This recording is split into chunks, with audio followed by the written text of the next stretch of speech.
Hola a todos. Hoy vamos a desarmar el modelado conceptual de datos y nos vamos a meter de lleno en una herramienta superpoderosa, el modelo entidad de relación. A ver, ¿alguna vez se han preguntado cómo se empieza a construir una base de datos desde cero?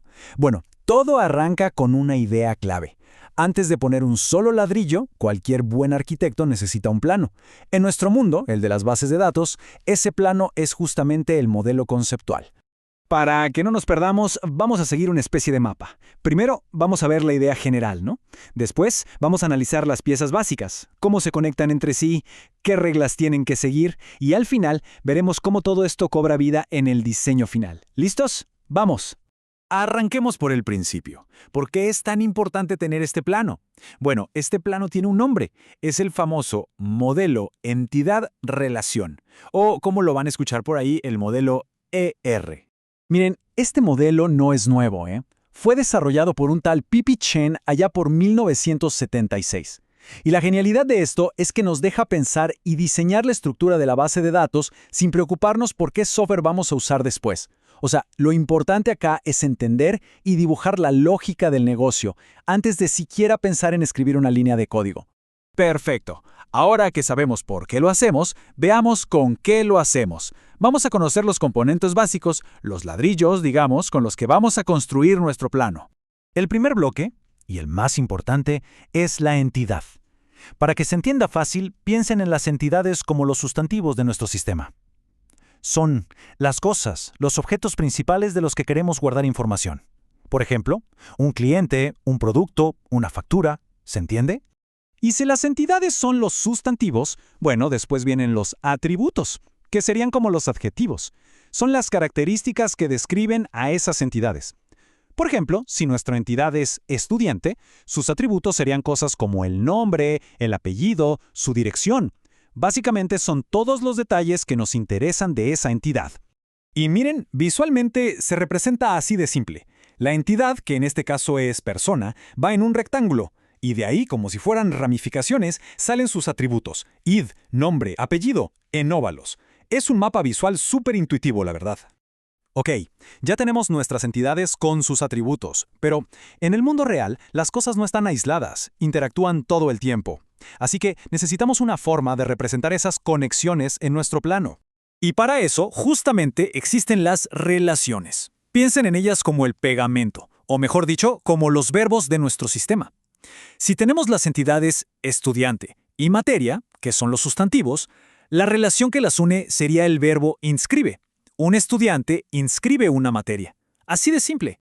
Entonces, resumiendo, este es nuestro lenguaje visual. Los rectángulos son las cosas importantes, las entidades. Los óvalos son sus detalles, los atributos. Y los rombos son las acciones que los conectan, las relaciones.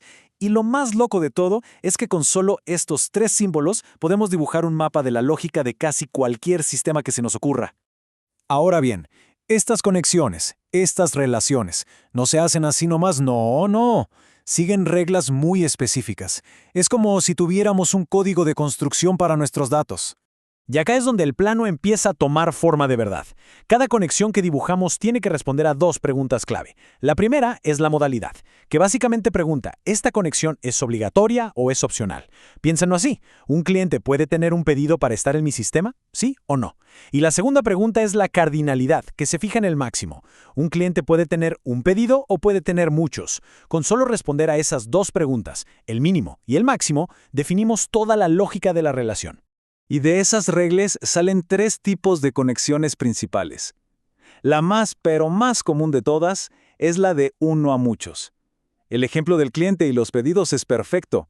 Un cliente puede tener muchos pedidos, pero, al revés, cada pedido le pertenece a un solo cliente. Esa es la lógica de una relación uno a muchos, o uno a m. Entonces, moraleja, cuando estén mirando uno de estos diagramas, tienen que buscar un simbolito que parece una pata de gallo. Donde vean eso, significa que ahí está el lado de los muchos de la relación.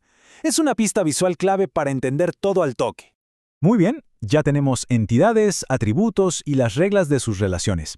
Pero, ¿cómo nos aseguramos de que cada cosa sea única y de que las conexiones funcionen bien? Bueno, para eso necesitamos un sistema de llaves. Hablemos de la más importante, la clave primaria, o PK. Esta es como el DNI o el número de legajo de cada registro. Su trabajo, su única misión, es que cada fila de datos sea absolutamente única. No puede haber dos iguales. Esto es fundamental para no tener datos duplicados y un caos total.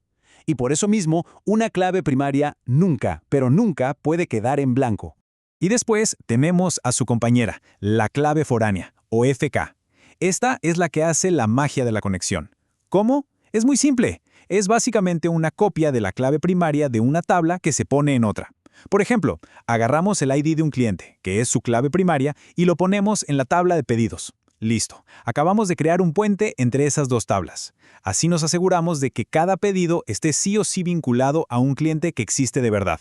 Y miren este ejemplo, acá se ve perfecto. Vean cómo el número 5 en la columna PRVID proveedor de la tabla de la izquierda funciona como una flecha, como un puntero. Ese 5 nos dice, hey, este cliente está relacionado con el registro número 5 de la tabla de proveedores. Y si vamos a la tabla de la derecha, ahí está, el proveedor con el ID 5. Así es como las tablas, que están separadas, logran hablar entre ellas.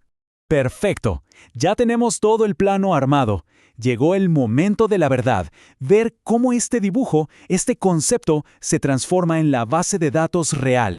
Y la traducción es súper directa, es casi como un uno a uno. Cada entidad de nuestro plano se convierte en una tabla. Cada atributo que dibujamos se convierte en una columna de esa tabla. Y cada ejemplo concreto, cada instancia de esa entidad, pasa a ser una fila o un registro. El plano es literalmente el esqueleto de la base de datos. Y creo que esta imagen lo resume todo a la perfección, ¿no? Dedicarle tiempo al diseño conceptual, a hacer un buen plano, es lo que diferencia una estructura sólida, ordenada y que va a funcionar por años, de un enredo de datos que es imposible de mantener. De verdad, es el cimiento sobre el que se construye todo lo demás. Y en eso reside el poder del modelado conceptual.